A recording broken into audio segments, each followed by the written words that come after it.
Welcome to Pokemon Infinite Fusion, the fan-made game with over 170,000 possible combinations, as well as over 20,000 custom-made sprites made by the community. This game is packed full of epic, beautiful, and horrifying custom Pokemon fusions. In this run, we are only going to be using legendary Pokemon fusions, so no matter what, we can only use fusions that contain either a legendary or a mythical Pokemon. Let me just say that these are by far some of the coolest fusions we've seen yet, so make sure to comment your favorite at the end. Without wasting any more time, let's dive into the video. Remember to subscribe at the end if you enjoyed the content. Let's also shoot for 4,216 likes. We began this run by naming our rival Larry. Now, don't ask me why, but I felt this was a very fitting name based on the Larrys that I know. We were then presented 3 Pokemon by Professor Oak to choose for our starter. Now, to my surprise, the second Pokemon was a Latios. And no, I did not change anything. This was just the randomizer and good fortune. So without hesitation, we grabbed our first legendary Pokemon and went into our battle against Larry's Togebuskin, which quickly defeated us due to our terrible moveset. Luckily, the first battle doesn't matter, so after running a quick errand for Professor Oak, we were ready to start our adventure. I immediately went out and caught every Pokemon that I could find, including this Blaziken. I decided to fuse it with my Latios, creating Blazos. With our first legendary fusion on the team, we made our way through Route 2 and Viridian Forest, catching some more Pokemon, but unfortunately, no more legendaries. Arriving in Pewter City with only one Pokemon on the team was not ideal, especially since, along with randomizing everything including gym types,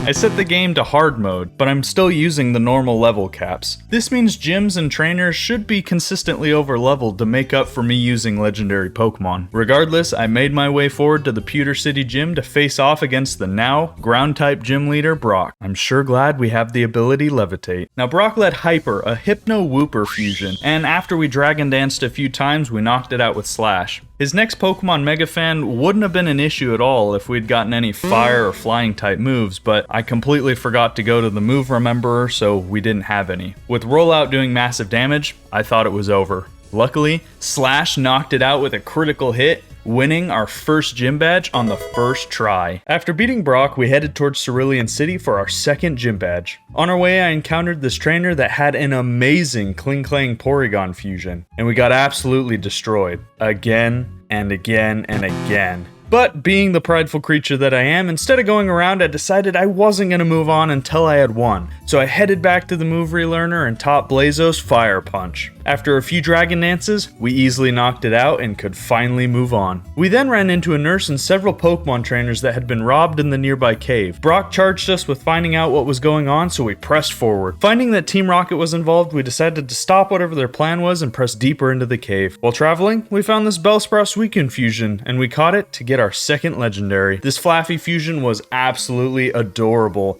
but I ended up going with this elegant Roserade fusion instead. Deep in the cave, we found Team Rocket attempting a triple fusion experiment, and after interrupting and defeating their scientist, the experiment malfunctioned and they fled, leaving their equipment behind. We caught a few more Pokemon on our way to Cerulean City, and while exploring, our rival Larry came to challenge us to a battle. This time, things would be different, even if I only had 2 Pokemon. Larry led Belchew, which took massive damage from Rosecoon, so he switched out into his Dragoni. Now I know what you're thinking, and hey, no, pay attention to the battle. We did decent damage to it before Larry switched out once again, leaving us on 9 HP. Rosecoon then fell to Larry's starter Pokemon.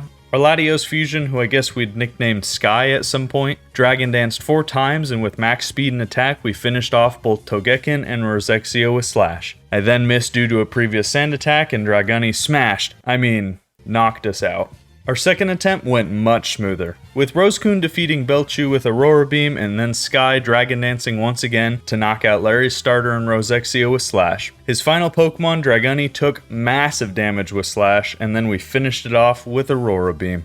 We continued exploring and ran into Bill running some sort of human Pokemon experiment, and having fused himself with Rhydon, he was no longer able to use his computer, so we helped him unfuse, and in return he gave us an SS Ann ticket. Having explored everything in the area, we headed to Misty's gym to face off against her now electric-type Pokemon. Misty led Picardos, and unfortunately being a ground type, a single Mega Drain knocked it out. Her second Pokemon, Pukiode, was also whittled down by Mega Drain, winning our second gym badge easily. With 2 gym badges in hand, it was time to find the SS Ann. We ran south through some underground tunnels and came out on Route 6. Here we caught a few more Pokemon and ran into this trainer who had a Porygon Lopunny fusion. Man, this run has had quite a few Lopunny fusions. We also battled a hiker that had an amazing Darkrai Yamask fusion that I definitely wanted on my team, though I completely forget about this fusion after this battle, so enjoy it while it's here. Once in Vermilion City, it was time to head to the SS Anne. We battled our way through, found the captain's key, and on our way to the captain, ran into Larry once again. He led Whimsigrowth, and eventually it fell to Aurora Beam. Sky was able to then take out his starter Pokemon with Slash, and then Larry sent out Koffazam. It survived a Fire Punch and took us out with Hex. Luckily, Rose-kun was able to easily defeat it with Mega Drains, and his last Pokemon, Shellfish, didn't stand a chance. After assisting the captain with some things, he gifted us with an HM cut, which allowed us to get into the third gym to face Surge. Before heading to the gym, we backtracked to search through the grass for some more Pokemon. And what do you know? We caught an Articuno fusion. There were a lot of good fusions for Articuno, like Cofagrigus, even Corsola, but we ended up going with this Dragonite, creating this Ice Dragon Arcanite. Now, I don't know about you guys, but this gym has never made sense to me. I refuse to look up the answer, so if you guys know an easy way of solving it, drop the answers down below. After checking every single can multiple times, we finally got the stairs to lower and it was time to face off against Surge's normal types. His Kecleon managed to take out Arcanite, but was then quickly defeated by Rose-kun's Ice Fang. The absolute unit that was Bi-King then took us out after tanking several hits. Luckily, due to its ability Truant, we were able to get a Dragon Dance off and finish it with 8 HP. Then an amazing Porygon Charizard fusion came in, which convinced me I have to do a Porygon fusion run. I thought the battle was over, but for some reason this amazing fusion only had Scary Face, Magnet Rise, Recover, and Agility, meaning it couldn't attack me. We eventually were able to defeat it and win our third gym badge. Without wasting any more time, we pressed forward on our adventure. We caught more Pokemon on the way as always and eventually made it to the Pokemon Tower. Here, Larry was waiting for us again. Seems like he didn't like losing last time. Our Arcanite took out Flareol and then was knocked out by Byler, but then Rose-kun came in and quickly defeated it with Mega Drain. We then switched into Sky to take out Togekin once again with Dragon Dance and this time Luster Purge. Yes, I am now aware that Dragon Dance did nothing to increase that attack's power. Luckily, it did increase Fire Punch's power, which we used to knock out his Agemelion and win the battle. After battling, we witnessed Mr. Fuji being taken to the top of the tower by Team Rocket. Unfortunately, we needed a Silph Scope to progress, so we moved on. We caught this amazing Spiritomb Charizard fusion, and then found a few more legendaries on our way to Celadon. Raikou, Moltres, and Deoxys were now added to the team, giving us a full party of 6. Deoxys and Yamask looked insane, and Chandelure made this defense form look menacing, though I ended up sticking with this Talonflame fusion instead. Having seen all the awesome Porygon fusions, I had to try one on my own, and Moltres did not disappoint. Spiritomb also made a really cool fusion with the Firebird, but the winner in my opinion was definitely Metagross, the blue flaming metal bird. Raikou looked great with Rapidash, but I couldn't find a better fusion than this Machamp Monk God. I also tried a few new fusions for our starter like Klinklang, and decided to add this anime girl Gardevoir fusion to our team instead. Once in Celadon, we headed to get our 4th gym badge. But Erika, the gym leader, having heard of Mr. Fuji's captor, had us help her enter the sewers and clear out Team Rocket. With the help of her Chanloon, we pressed through the sewers, made it through this conveyor puzzle, and faced off against Giovanni alone, as she'd already been beaten. Giovanni led QV, and I thought we'd have an easy battle. Unfortunately, Thrash knocked out our Deoxys fusion, Raichamp then knocked it out with Cross Chop, then it was a Raikou on Raikou fusion battle. We knocked out Infurku with Crunch, Porygon was weakened by our Metatrace's Flamethrower, and then finished off by our anime girl La Devoir. After winning the battle, Giovanni left, and we collected a Silph Scope he left behind. We then went off to face Erika, who is now back in her gym. Her Water-type gym was going to be easy for me, though I'm not quite sure why I brought a Fire-type. It was quickly knocked out. Raichamp knocked out Abtoise with Spark, as well as Shellpoke, and Lavatoire finished off her Stunlord with Magical Leaf. With 4 gym badges and the Silph Scope, we ran to the Pokemon Tower, up the stairs, defeated this ghost girl in her Shedinja fusion, luckily weak to fire, and got to the top where Mr. Fuji informed us that he was just fine. In fact, he was in such a good mood that he gave us the Poke Flute and told us to be on our way. Luckily, this was exactly what we needed to wake up a sleeping Snorlax on our journey. it was keeping Janine and I from reaching Fuchsia City. Once the Snorlax was out of the way, Janine invited us to battle her father, and that's exactly what we headed off to do. On our way, we caught Genesect, but unfortunately, we never ended up using it because I didn't end up liking any of the fusions that we found. After making it to the 5th gym and navigating the invisible walls, it was time to face Koga, the now Dragon-type gym leader. Our Roscoon was able to take out Koga's Piccolos using Aurora Beam, then fainted to Sea Knight. I thought Raichamp would finish it off since it was a water type, but he too was defeated with Waterfall. Lativar flinched, but luckily Black Sludge as well as a poison from Roscoon whittled down Sea Knight and it fainted. Lativar then set up several Calm Minds and finished off Koga's last 2 Pokemon, Dramite and Magyu, with Draining Kiss, gaining our 5th gym badge. Now it was finally time for the place I'd been looking forward to reach since the start of this run, the Safari Zone. Why? With several different areas, both water and grass encounters, as well as several different encounter tables throughout the day-night cycle, I knew this would be one of the best places to find at least a few more legendaries. And boy was I right. We found Darkrai, a Lugia fusion, Groudon and Kyogre, Palkia, Giratina, which I forgot to press record for, Zapdos, and Entei. All of these legendaries I found in the Safari Zone, which meant it was time for more fusions. Giratina's fusions had no right going this hard. Spiritomb was amazing, and Milotic was just majestic. Lopunny looked ready for battle, but Tyranitar looked like an absolute menace. Lugia also made some great fusions like this Lopunny fusion, as well as Yanmega, and even Macargo, but by far one of my favorite fusions of the entire run was this Blaziken and Lugia fusion. It looks like a better Ho-Oh form or even what Charizard's Mega Fusion should have looked like. It's just better. Kyogre and Groudon fused amazingly together, as did Darkrai and Groudon. Aggron looked like another cooler Mega form that had rusted, and Haxorus looked like either the Balrog from Lord of the Rings or a demon from the game Doom. Though with all these cool fusions, I still couldn't ignore the fact that Groudon and Bisharp made a Chainsaw Man reference, so that's what we went with. Darkrai and Banette looked seriously spooky, and let's be honest, anything with Darkrai's color palette is awesome. Just like this Entei, this Palkia, but I absolutely loved Milotic, so we ended up keeping it. Palkia and Charizard made Gigantamax Charizard, but Cosmic form, which of course I loved, and Chandelure made this amazing Ghost Palkia. But yet again, Blaziken made my favorite fusion, so you'll have to forgive me. I went out and caught another just to have both of these awesome Blaziken fusions on the team. Charizard and Kyogre was amazing, and once again, Chandelure made this epic Ghost fusion. But I decided to keep Aegislash and Kyogre instead. This one comes in handy later. Finally, Entei fused with Mamoswine made this prehistoric beast,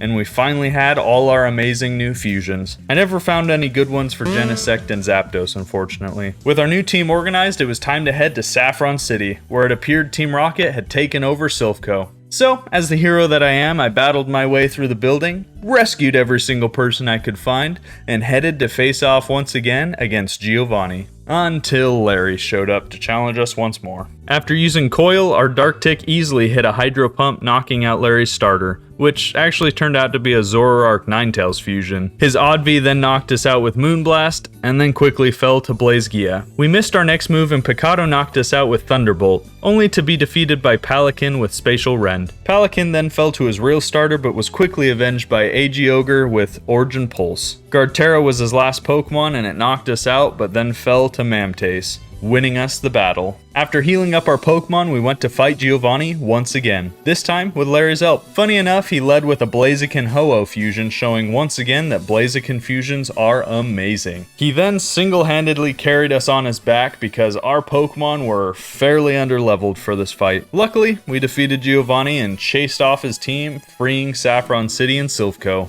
It was now time to face off against the 6th gym leader, Sabrina, who was also a Dragon-type gym leader. We made our way through the teleporters and began our final battle. We led Pelican versus the Farnight and quickly defeated it with Spatial Rend. Her High Ray then outsped and knocked us out with Thunderfang, and Bidon came in. We used Bulk Up a couple times and took it out with Earthquake. Her goofy Magagon then came out and helplessly laid there as we Night Slashed it. Titanigon, her final Pokemon, also didn't stand a chance. For a Dragon-type gym, this was definitely super easy. Being so close to all 8 gym badges, we raced on to Cinnabar Island to face off against Blaine. On our way to find him, we overheard Team Rocket stealing a boat and racing off to Mount Ember. But their evil plans would have to wait. We found Blaine in the mansion, sent him back to the gym, and challenged him for our 7th badge. Our battle didn't start out great. His Ghost-type team was way above my level and proved to be quite tough. Darktick fell to Slowgar and ZapMolCuno was too fast and powerful and ended up sweeping my team. After such a loss, I decided to train up, switch up the team a little, and go back in. This time Giratar was able to weaken Slowgar and defeat Banraid.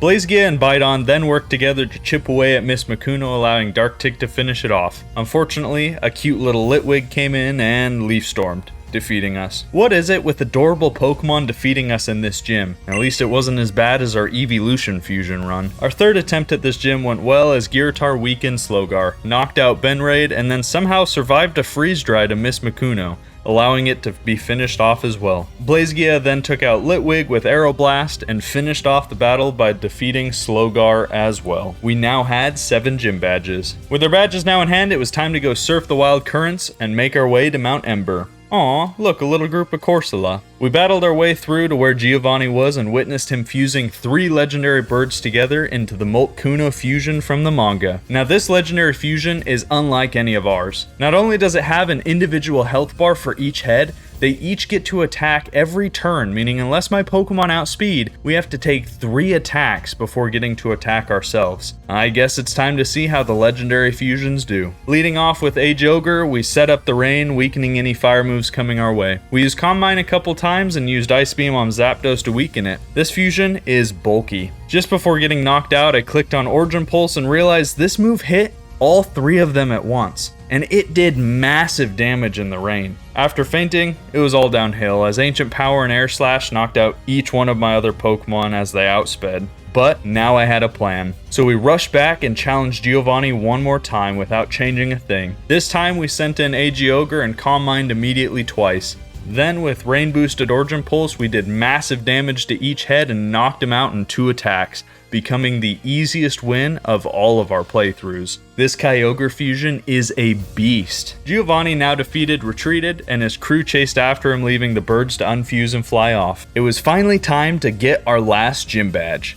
Before doing this, I spent several hours looking for and catching a few final legendaries on the way like Mewtwo, Ho-Oh, Mew, and Zekrom. This meant it was fusion time. Mewtwo and Spiritomb looked like the chamber that Mewtwo was created in, and Mew and Mewtwo made the mythical Mew 3. Mewtwo and Tentacruel made a Cthulhu Eldritch Beast, but by far the coolest Mewtwo fusion was Mewtwo and Giratina. I mean, look at this guy. Zekrom and Togetic was adorable, and Honchkrow made this Italian mob boss, but my favorite fusion was Gallade and Zekrom. Ho-Oh and Zoroark looked absolutely stunning, but I really liked the Lopunny fusion, and the typing fit a little better for the team. Mew made Infernape a bubbly cosmic warrior, but Charizard Mew was just too cool to ignore. With our new team constructed and far too many amazing fusions to choose from, we headed to face the final gym, Giovanni and his ice types. Now, I thought I had the perfect team for ice types, but some fusions just mess up your strategies entirely. Ho-Honey lost to Flareos due to Hydro Pump, and Muzard fainted to Sheer Cold from Kabuross. Zeklade and Bidon both fell to Articheon's ice moves, and Giratu should have been fine against this dorky Artibull, but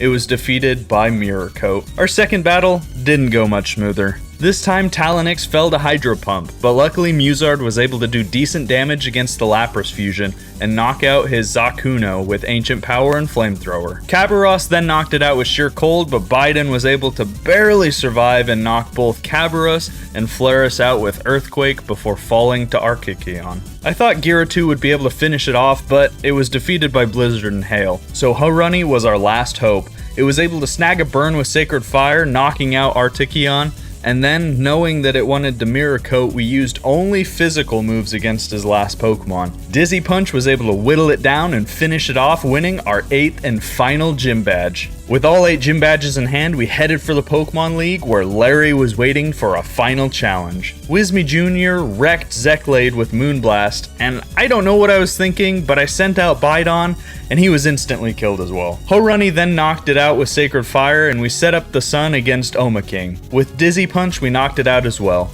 Woochoke beat us with Cross Chop, but a quick Aura Sphere from Pelican finished it off. Togeking used Brave Bird for a quick finish against our Palkia fusion, and we switched into Giratu to knock out his Sungtung with Aura Sphere. Chardoom then surprised us by knocking Giratu out with Foul Play, and it was suddenly a Charizard on Charizard fight. Luckily, Muzard knocked it out with Ancient Power. His starter and final standing Pokemon was then easily knocked out with Psychic, winning us the battle. It was a lot closer than I would have liked. With nothing left standing in our way, we made it to Victory Road and then on to the Indigo Plateau where we'd face the Elite Four, and of course, that meant it was time for the final batch of fusions. Make sure to comment your favorite fusions from the run down below. Zekrom and Aegislash made this amazing Dark Souls boss style fusion, and Charizard was like a spin-off of his Mega Y evolution. Mewtwo and Zekrom was also so amazing. Gardevoir and Palkia was an interesting one, and this fusion looked like he had something to say. Giratina and Blaziken looked like a corrupted Mega Blaziken,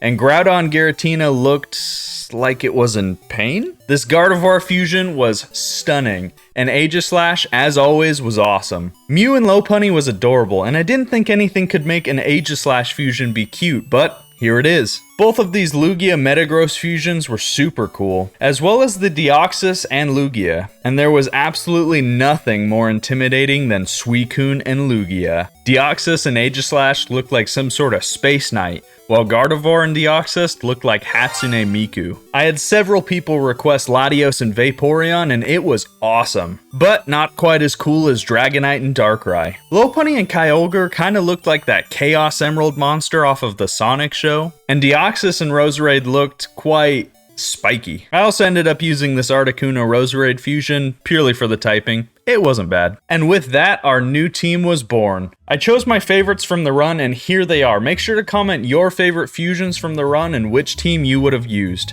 I named this Lugia Blaziken fusion Homelander because he's just better. You'd get the reference after watching the show The Boys. Anyways, Mewtwo Giratina was named Zero because Zero's the hero and First's the worst, and I don't know guys, my names are so bad. Zekrom's fusion looked like a gladiator, so now he's Brutus. A2 Brute.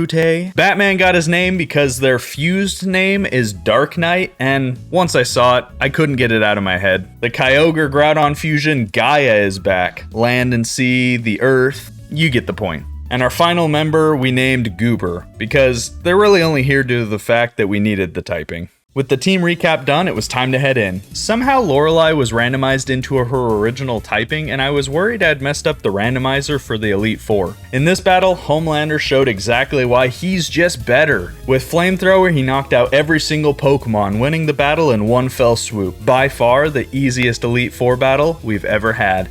I promise guys, it is set to hard mode. Bruno is now a grass-type trainer, reassuring me that the randomizer wasn't messed up, and not wanting an easy battle like last time, I switched out Homelander straight into a ground-water type. I forgot it's not a fire-water type fusion. We quickly switched again into Zero, and eventually we were able to knock out Turlia with Psychic, as well as Bettini. Squirtsorf fell to Ominous Wind, and then we switched into Batman, who gets knocked out by his Volcanium Silver Wind. Goober was also quickly knocked out by Heat Wave. This battle's not really hard, I'm just making it really hard on myself at this point. Gaia then comes out and barely knocks it out with Origin Pulse, and Brutus comes in to finish off his last Pokemon, Sungrowth, and it falls to a burn, winning the second Elite Four battle. Agatha was randomized back into Ghost types, which isn't the first time she's been randomized into her original typing, so luckily her Pokemon were still different. She leads with Wismagius, and Batman is immediately knocked out by Moonblast. Brutus comes in and sets up a Sword Dance,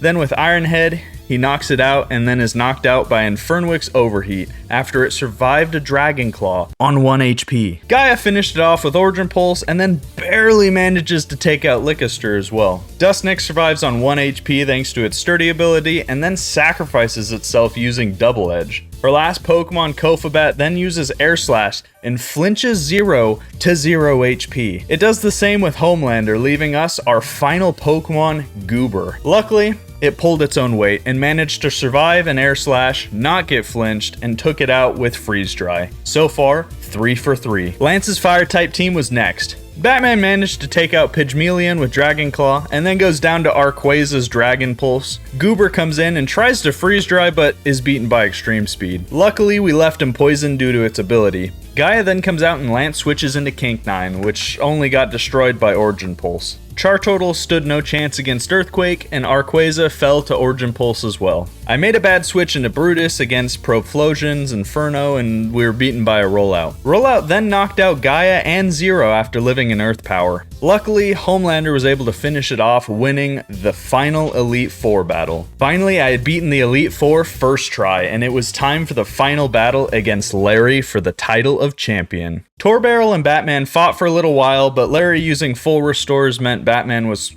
soon defeated. After a ton of full restores later, Homelander was finally able to take the sleeping giant down. Didquaza then knocks us out with Extreme Speed, and Brutus comes in out with a Vengeance using Sword Dance.